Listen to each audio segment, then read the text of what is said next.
question, I think, from Israeli point of view.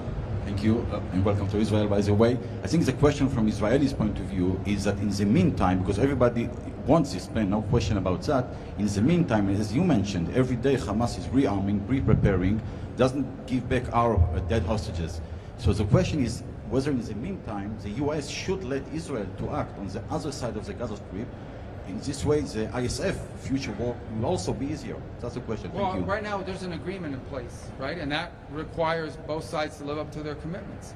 If the commitment, if the deal, if what you're describing to me means the deal fell apart. But right now we're not at that stage, and that's what we're trying to prevent. That's why I'm saying to you, we're not going to forget about the hostage. We push every single day, and we'll continue to push until the remains of every single hostage is returned. Work is going on. Even as I speak to you now, that's being pushed on. That's not something we're going to start talking about. We fully expect that Hamas will fully demilitarize. That is the agreement they signed on to. That is the agreement that all of the nation states that joined this effort signed on to, and we expect it to be fulfilled. Now, we're about 8, 10, 12 days into this. But, and the third point is, we don't want to see any threats against Israel coming out of the areas that Hamas is currently still present in. And that won't be tolerated either.